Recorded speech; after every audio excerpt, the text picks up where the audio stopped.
Tiers-livre, les cycles ateliers d'écriture, on est toujours dans ce défi un peu funambule qu'on a appelé faire un livre. On prend une petite idée, toute simple, toute générale, quelqu'un arrive quelque part, et puis on gonfle l'embryon, on le pousse, on le distord, et à chaque fois on se débrouille pour que un nouveau mode d'énonciation, un nouveau mode de langage permette justement rétrospectivement de grossir, complexifier, affirmer, parce que, tenez, vous prenez cette distorsion, vous prenez cet éclairage, et bien cette espèce de grand embryon là, qu'est-ce que ça change? On peut toujours réécrire ce qui s'est déjà écrit dans les propositions précédentes, puisque c'est cette grosse boule là qu'on fait avancer et qu'on est content de pousser justement, parce qu'on a la trouille de ne pas savoir où ça nous emmène. C'était ça que j'avais envie de faire, il était temps de le dire.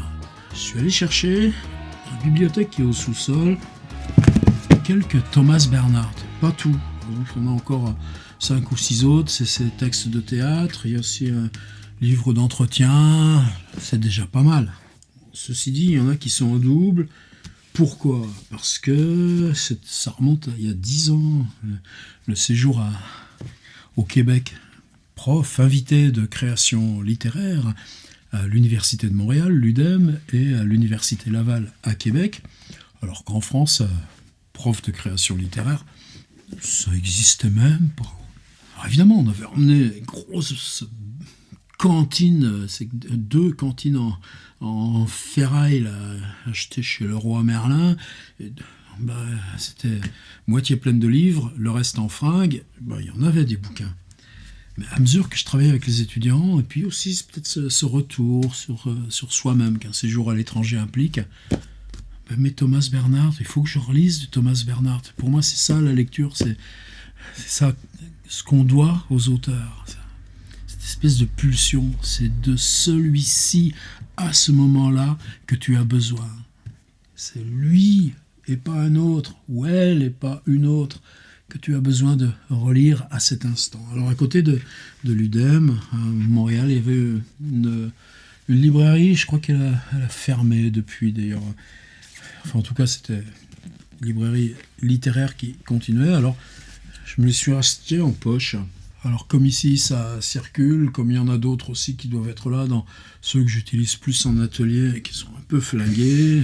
Juste tout ça pour dire que c'est un petit peu le bazar, mais qu'est-ce que j'ai à dire d'important? Ce qui est important, c'est que Thomas Bernhard a commencé par des poèmes. Et cette question-là, pour moi, est un petit peu à double fond aussi.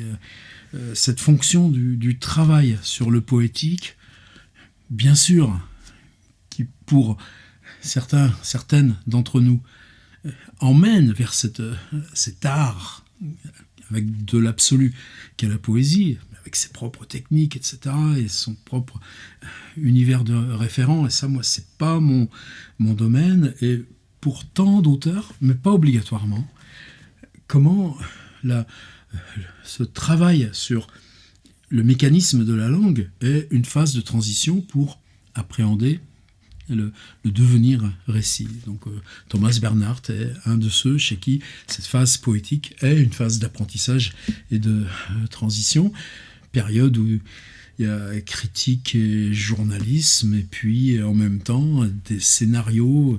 Alors, c'est pas non plus secondaire, parce que le scénario, c'est une école de précision, d'efficacité, mais ça encore, ça reste derrière. Alors ce qui vient ensuite, c'est... Il y en a un qui s'appelle Gel, et celui-ci qui s'appelle La Plâtrière. Mais c'est comme si tu abordais le roman avec les outils que tu connais et qui sont disponibles. Ce livre qui s'appelle Perturbation. Il existe en Gallimard, évidemment. Il est repris dans la collection L'Imaginaire. Alors, c'est quoi Perturbation? C'est un livre qui ressemble à un livre. Il y a des paragraphes, il y a un déplacement, on vous dit ce que font les personnages. Le narrateur accompagne son père qui est médecin de campagne et on s'embarque dans une vallée autrichienne. Et cette vallée devient petit à petit de plus en plus haute, de plus en plus ombreuse. Le soleil ne pénètre pas sur le fond, jusqu'au fond. Et puis on découvre là une humanité dont les conditions, chaque visite, puisque c'est comme ça incrémenté par ces personnes qu'on va rencontrer, où la condition humaine devient de plus en plus nue. Et puis tout d'un coup, arrive le dernier. Et le dernier, bonhomme qu'on appelle le prince, une espèce de nid d'aigle dans la montagne. Et là, tout d'un coup, le texte devient monobloc. Et tout d'un coup, quand on arrive à ce personnage, tout se réorganise comme, justement, ce qui va être la marque, ensuite, permanente de Thomas Bernhard, une sorte de ressassement à l'infini. Le temps n'a pas de limite, d'autant plus que tu travailles là, toujours sur l'instant que tu démêles. Et puis, dans cet instant que tu démêles, le lieu devient présent, mais le lieu s'ouvre à tous les autres lieux qui sont ceux dans lesquels tu as passé, les lieux que tu as traversés, et puis les thèmes. Si c'est un thème, la colère, tu vas te souvenir de tes lectures de Montaigne, de Schopenhauer, et puis tu vas glisser comme ça. Et ce ressassement devient la matière même de la langue, mais qui a conservé la vallée, les malades, l'expérience, etc. Et là, c'est comme si, en fait, Thomas Bernhard, après avoir publié Gel, La Plâtrière, Perturbation, son 3e livre, en accédant à ce monologue, c'est pas une forme de monologue, à ce ressassement de la langue tout entière, ancrée subjectivement dans un personnage, mais absorbant, rejetant, ce coltinant, toute cette possibilité de monde par les associations mentales qu'on contient à chaque instant, qui sont simultanées dans chaque instant. Thomas Bernhard, dans son 3e livre, après ses expériences de poèmes, etc., a trouvé son monde. Alors son monde, ce sera maintenant quelque chose qui est béton, je crois que je l'ai en double, celui-ci et celui que j'ai racheté à Montréal. On a un livre qui fait 160 pages, c'est court, mais c'est extrêmement dense. On est dans un monobloc, donc sans aucune coupe, donc sans aucune modalité graphique de changement. Et puis l'histoire, c'est quoi ? Eh bien, il y a ce ressassement, c'est quoi ? Eh bien, ce type qui vient là à Majorque, je ne sais pas où, pour écrire son livre, parce qu'il est en panne d'écriture. Lui, il se souvient, il y a sa sœur, et puis ses échecs, et puis ce truc, et puis le livre à faire, et puis etc., etc. C'est une espèce de studio, là, de tourisme de masse, au 8e étage, face à la mer. Et puis, dans l'appartement d'à côté, il y a quelqu'un qui va sauter par la fenêtre, une jeune femme.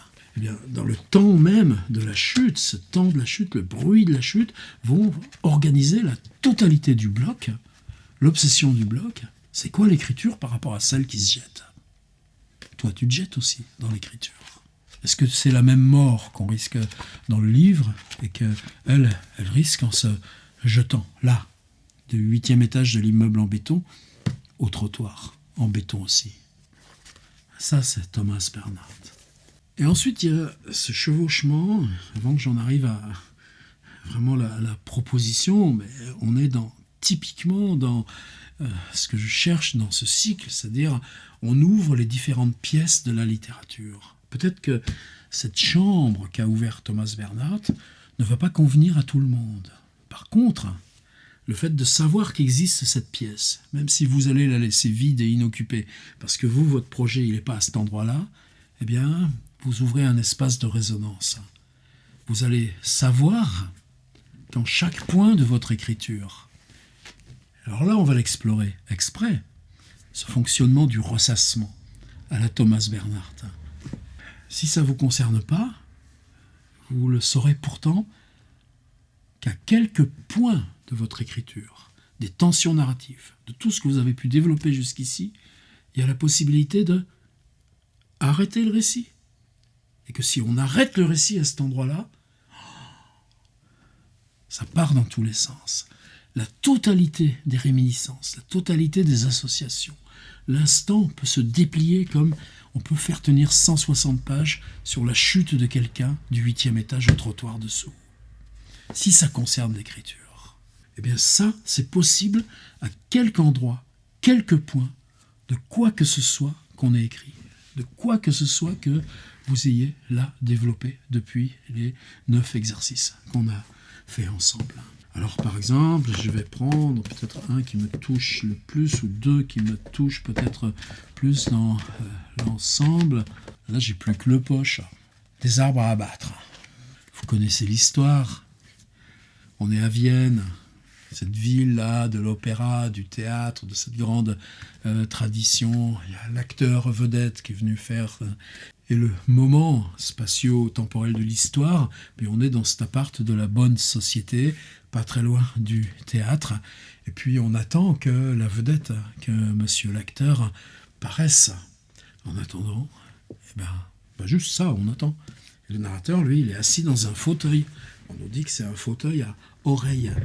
Et puis il voit ces gens qui sont là dans un moment de suspense, de balance. Il y a toute cette nudité de l'appareil social qui émerge, l'appareil social de la bonne société autrichienne.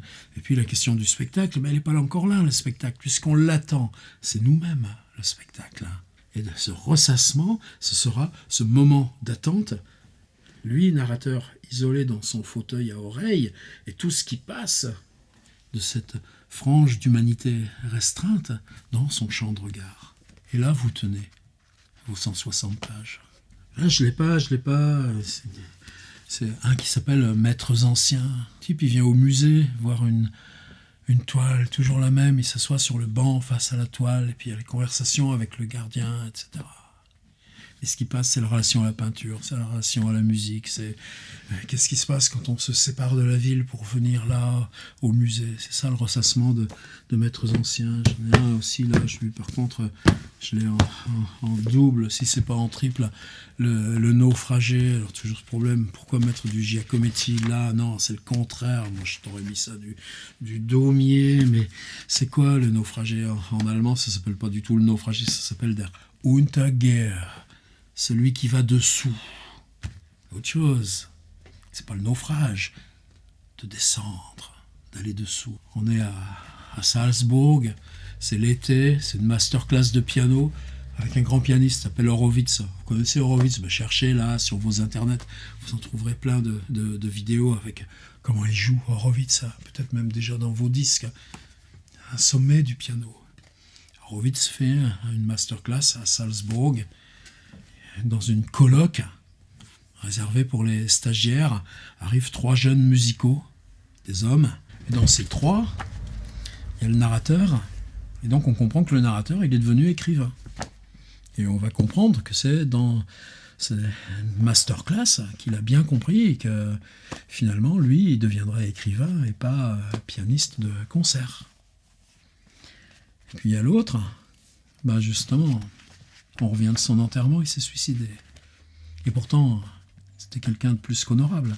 C'était quelqu'un qui a fait une belle carrière. Je dis de mémoire, me chicanez pas. Une belle carrière de pianiste classique, mais tu peux être un excellent artiste et pas être dans la fulguration du génie. C'est quoi la fulguration du génie? Il y avait ce type-là qui était pris dans la coloc. Lui, il venait du Canada. C'était pas un causeur, il parlait pas bien la langue. Mais premier truc, là, il y avait cette brave logeuse, cette brave dame, et puis le Canadien, là, ce grand gabarit, il va dans la cave, il cherche une hache, parce qu'il y avait un tilleul là devant la fenêtre, et puis que lui, il aimait pas que l'arbre lui fasse de l'ombre. Il dézingue le tilleul, etc. Puis ce type, il jouait du piano quand il s'était assis comme ça, et jouait... Alors évidemment, quand on reconnaît Glenn Gould, on le reconnaît physiquement, on le reconnaît à sa façon de jouer. Il chante du Bach, mais il marmonne. C'est Glenn Gould. Sa façon de jouer avec la chaise trop basse, c'est Glenn Gould.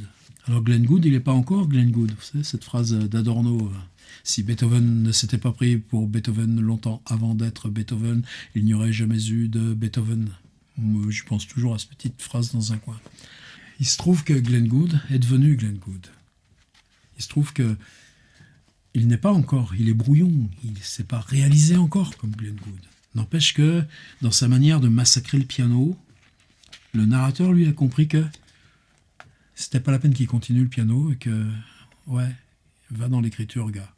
Et puis l'autre, il a continué le piano, il est devenu un pianiste tout à fait honorable. Mais là, il s'est suicidé, on revient de son enterrement. Bon, il se trouve que Horowitz n'a jamais donné de masterclass à Salzbourg. Il se trouve que Thomas Bernhard, lui, a appris et pratiqué le violon et pas du tout le piano. Il se trouve que Glenn Gould n'a jamais foutu les pieds à Salzbourg, en tout cas pour une masterclass. Donc on est bien dans de la fiction, avec une histoire, avec des personnages. Et c'est un bloc. Mais ce que ça manipule, c'est nos entrailles. Ça, c'est Thomas Bernhard. Alors, il y a une autre série, avant que je lance l'exercice, mais on est déjà dedans, vous comprenez bien.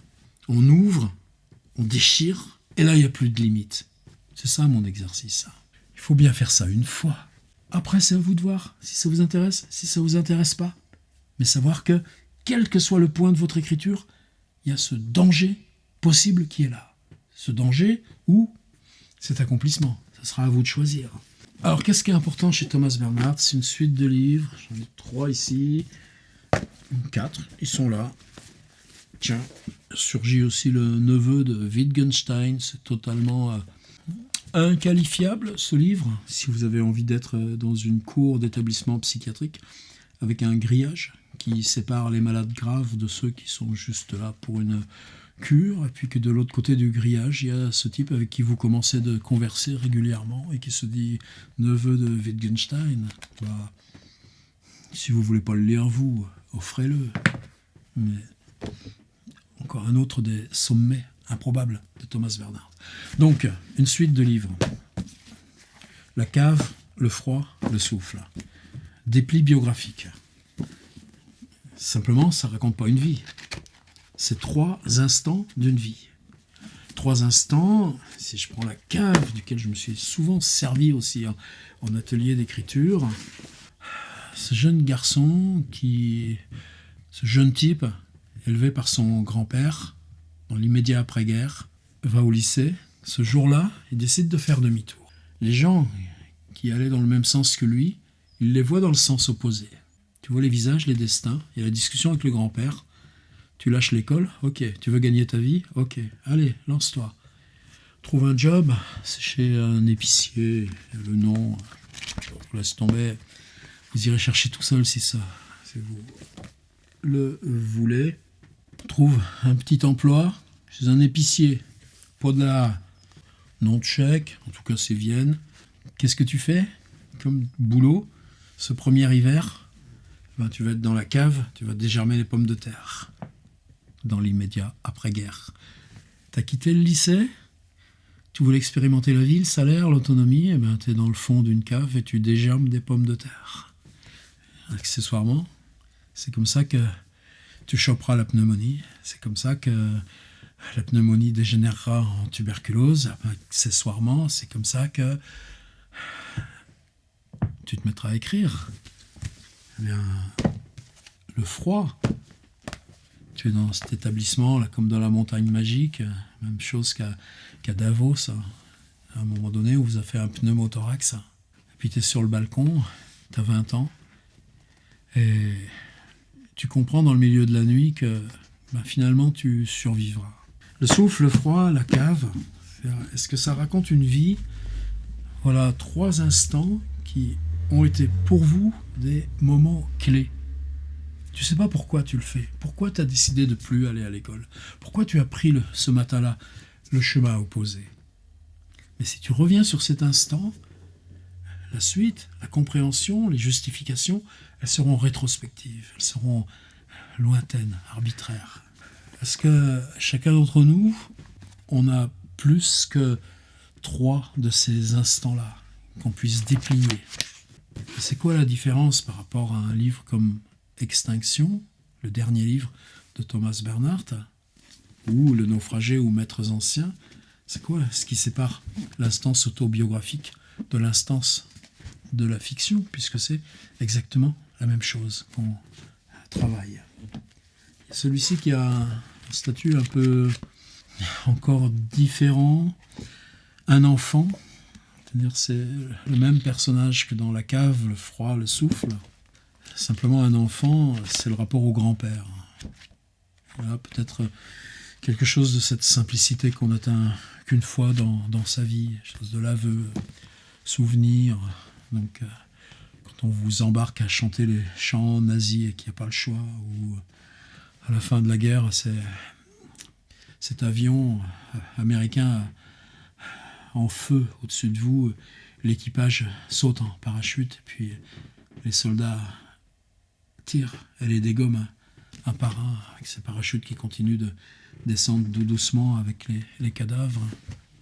Quel rapport entre ça et la vie qui sera la vôtre ensuite? Bon, allez, Extinction. Le dernier livre de Thomas Bernhardt, le pauvre avec ses histoires de poumons, n'a pas eu le droit à vivre longtemps, il le savait. On a 400 pages bloc, 400 pages serrées. J'ai insisté un peu sur le naufragé de Huntergear, parce que ce Huntergear, le narrateur revient de la cérémonie funèbre d'un de ses amis proches, ses amis d'autrefois. Lui est devenu écrivain, l'autre était devenu pianiste, et elle suicide. Mais dans le naufragé, c'est juste une mise en place. La question, c'est ce qui se passe dans la coloc. C'est ce type qui s'appelle Glenn Gould, mais qui ne sait pas encore qu'il sera le pianiste Glenn Gould, qui prend la hache et qui va zigouiller le tilleul qui fait de l'ombre devant la fenêtre. Extinction, sous-titre, un effondrement. Non mais tu vois que je vous propose comme atelier d'écriture là pour la 10. Allez, aujourd'hui, on s'effondre. Allez, aujourd'hui, vous prenez ce que vous avez écrit, on fait un petit trou dedans et tout qui s'effondre. Et pourtant, c'est quand même un petit peu bien ça. Alors, Extinction, c'est un genre de livre infini. Est-ce qu'on peut le lire de la première ligne à la dernière? Je suis sûr que parmi vous tous, vous toutes, il y en a qui vont me dire, moi, je l'ai lu de la première ligne à la dernière. Moi, je crois que je l'ouvre. J'en prends 10 pages. Puis, quelques semaines, quelques mois plus tard, 2 ans plus tard, tu le réouvres, puis tu reprends. Donc, Extinction est un livre infini parce que j'en finirai jamais de le lire. Est-ce que ça le diminue en quoi que ce soit? Non, parce qu'à chaque fois que je l'ouvre, je vois résonner à travers ça la totalité des autres livres de Thomas Bernhardt. Ce qui m'intéresse dans Extinction, c'est justement qu'il pousse à une échelle quasi triple ce qu'il a fait jusqu'ici dans des livres comme Arbres à abattre, Le fauteuil à oreille, ou comme Le naufragé, ou comme Maîtres anciens. C'est-à-dire on change d'échelle. Mais on change d'échelle dans le même ressassement. Et si on change d'échelle, le ressassement de Arbres à abattre, le ressassement du naufragé, le ressassement de Maîtres anciens, eh bien, ça s'effondre. Le ressassement devient tellement lourd qu'il s'effondre sur lui-même. Alors ce qui est fascinant aussi, là, c'est qu'évidemment, il y a les ombres du nazisme qui n'en finit pas de se défaire dans cette société autrichienne, bourgeoise et rigide, ces hautes castes, mais aussi cette radicalité, que ce soit en peinture, en musique, en littérature, de ce que c'est qu'être artiste, cette tradition de l'artiste occidental, peut-être parce que c'est un petit pays qui a autour cet enfermement de montagne, qui a un enfermement dans une langue, etc. Est-ce qu'il y a une spécificité autrichienne? Est-ce que Thomas Bernhardt est un écrivain autrichien ou universel? C'est peut-être à partir du moment où tout ça travaille que ça nous rejoint dans l'universel. Donc il y a un village. Dans ce village, il y a une maison. J'ai choisi cette entrée de la maison là, dans les 3 petits passages que je vous ai mis en scan, parce que c'est pas pour travailler sur la maison. Il faut que ce soit clair. On peut travailler sur tout. Tout à l'heure, je disais la colère, la mort, le grand-père. De toute façon, c'est dans ce que vous avez déjà écrit que vous allez prendre votre point de départ. N'empêche que il y a très régulièrement le retour de cette maison. Et cette maison, on l'explore. Il y a une orangerie, il y a des pavillons, il y a ce qu'on appelle la villa des enfants. Et à chaque fois qu'on réouvre ce lieu, cette partie du lieu, se réouvre la totalité du temps qui est associé à ça. C'est-à-dire qu'on a différents points où, parce qu'on explore et qu'on se déplace dans ce lieu qui est lieu de mémoire, mais qui est le lieu dont revient là le narrateur, c'est-à-dire qu'il a retrouvé ce village parce que c'était l'enterrement de ce type-là qui portait en lui et toute cette lecture de l'histoire, etc. Mais oui, c'est pas ça qui m'intéresse. C'est pour ça que je veux pas me lâcher là sur le contenu. Ce qui m'intéresse, c'est que pour déployer, pour installer le changement d'échelle, pour ouvrir ce point où tout ce que tu as à dire s'effondre à mesure. Tu dis, et il y a ça qui arrive. Tu dis, et puis tu repenses à ça. Et tu dis, et puis il y a le voyage à Rome. La ville de Rome se déploie comme une nappe secondaire, mais tu as aussi le voyage à Londres, tu as un voyage à New York, tu as les personnages, et puis ces personnages-là, c'est des artistes, etc. C'est des apprentissages, c'est des moments de rencontre, c'est d'autres voyages. Tu voyages en train, mais il y a tous ces voyages. C'est-à-dire qu'à mesure que à chaque fois que tu t'accordes sur un point, vient tout ce que ce point-là, précisément, réouvre, recreuse, et c'est là où il y a ce ressassement. Alors, extinction, évidemment, ça nous troublera toujours, puisque c'est le dernier livre de Thomas Bernhard, donc c'est son extinction, c'est pour ça que ça rassemble la totalité de l'œuvre, et là je vous ai fait que parler de Thomas Bernhard. Pour moi c'est important, ça fait aussi partie de ce qu'on ouvre en atelier, c'est-à-dire... Tout à l'heure, je disais une chambre de plus à la littérature. Que vous ayez lu ou pas lu Thomas Bernhard, savoir que c'est là et qu'à un moment donné, dans son chemin d'écriture, de toute façon, il y aura besoin. Il y aura besoin de quoi ? De toucher ce point où tout s'effondre parce que ce qu'on a à dire est infini. Et ça, je veux que vous en fassiez l'expérience. De prendre un point quelconque de ce que vous avez écrit, là, dans ces 9 textes qui existent déjà, de trouver ce point à partir duquel écrire devient infini parce que ça n'a plus de borne, parce que ça tombe, parce que ça s'effondre. Vous savez, dans la logique de Hegel, le Zugrunde gehen, ça s'effondre, tu tombes, mais parce que tu es en train de dire l'effondrement, eh bien, tu surnages dans l'effondrement. Tu peux surnager et en sortir ? Non. Mais le moment de dire fait que le temps s'arrête dans l'effondrement même, à condition de toujours se déployer, toujours aller chercher. Et vient ce que Hegel nomme le Abgeben, la relève. Il n'y a pas eu de relève pour Thomas Bernhard. Je ne sais pas par où vous devez commencer, à Rosa Abatoué, les béton, si vous avez envie. Je crois que le neveu de Wittgenstein, parce que ça parle de l'art, le naufragé, oui, de toute façon. Parce que c'est d'écriture qu'il est question. D'un côté Thomas Bernhard, et de l'autre côté, ce qui nous concerne là tous, qu'on n'a pas fait pour le 10, et qui peut remodifier l'équilibre, la réécriture. Je vous l'ai dit, pour moi c'est vital, c'est important. On avance, on est parti d'une phrase extrêmement simple. Quelqu'un arrive quelque part. Est-ce qu'on corrige ? Est-ce qu'on formalise ? Est-ce qu'on met des retours ? Est-ce que ça c'est bien ? Non, pour l'instant, moi ce que je dis, c'est que à chaque fois qu'on rouvre comme ça une nappe, un cercle, une harmonique, elle retravaille rétrospectivement sur tout ce que vous avez écrit jusqu'ici. Et c'est ça, faire un livre. Alors bonne chance dans l'effondrement. Et pensez bien que là, vous allez choisir un point où c'est possible, mais que c'est votre écriture, qui que vous soyez, où que vous en soyez, qui peut se transformer, se modifier. Il n'y a plus de rhétorique, il n'y a plus de raison. Il y a toujours le bruit de... Boum. C'est dangereux.